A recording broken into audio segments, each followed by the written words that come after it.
జనరల్‌గా చాలామంది క్రియేటర్స్ ఏం చేస్తారంటే, మీరు కామెంట్‌లో లింక్ అని కామెంట్ చేయండి. మీకు డైరెక్ట్‌గా డీఎం చేసిస్తామని ఇట్లా చెప్తూ ఉంటారు కదా! వాళ్ళు మాన్యువల్‌గా అయితే మనకి లింక్స్ అయితే పంపరు. ఒక ఏఐతోనైతే మనకి ఆటోమేషన్ అనేది సెట్ చేసుకుంటారు. ఈ ఆటోమేషన్‌కి చాలా యాప్స్ అయితే ఉంటాయి. నేను పర్సనల్‌గా యూజ్ చేసేదైతే OneInfo.ai. దీంట్లో ఎట్లా ఆటోమేషన్ చేసుకోవాలో చెప్తా చూడండి. మీరు యాప్ ఇన్స్టాల్ చేసుకున్న తర్వాత యాప్ ఓపెన్ చేయండి. ఓపెన్ చేసిన తర్వాత ఇక్కడ మీకు డీఎం ఆటోమేషన్ ఫర్ క్రియేటర్స్ అని ఉంది కదా! దీని మీద క్లిక్ చేస్తే ఇక్కడ లెట్స్ ఆటోమేట్ అని చూపిస్తుంది. దీని మీద క్లిక్ చేయండి. క్లిక్ చేస్తే ఇక్కడ మీకు రీల్స్ వస్తాయి. రీల్స్‌లో ఏదో ఒకటి సెలెక్ట్ చేసుకోండి. సెలెక్ట్ చేసుకున్న తర్వాత ఇక్కడ మీకు ఏఐ రిప్లేస్, కస్టమ్ రిప్లేస్ ఉంటుంది. ఏఐ రిప్లేస్ అయితే సెలెక్ట్ చేసుకోండి. ఇక్కడ మీరు స్పెసిఫిక్ కీవర్డ్స్ అని ఉంటుంది. ఎనీ కామెంట్ అని ఉంటుంది.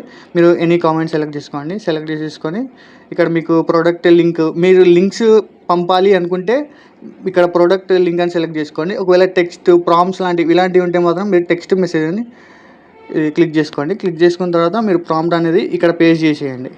పేస్ట్ చేసేసిన తర్వాత ఇక్కడ మీరు ఇది ఆఫ్లో ఉంటుంది. దీన్ని ఆన్ చేసేసుకోండి. ఒకవేళ మీరు లింక్ పంపాలనుకుంటే ప్రోడక్ట్ లింక్ ఉంటుంది. దాని నేమ్ ఇవ్వండి.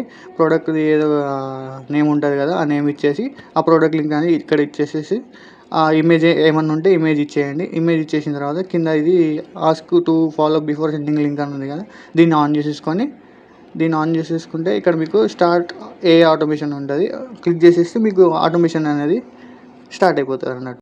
ఈ యాప్ లింక్ మీకు కావాలి అంటే నాకు కామెంట్లో లింక్ అని కామెంట్ చేయండి. మీకు డైరెక్ట్గా డిఎం చేసేస్తా. అండ్ అలాగే ఈ వీడియోని మీ ఫ్రెండ్స్లో ఎవరైతే కంటెంట్ క్రియేట్ చేస్తున్నారో వాళ్ళకైతే షేర్ చేసేసి మనకి ఫాలో చేసుకోండి.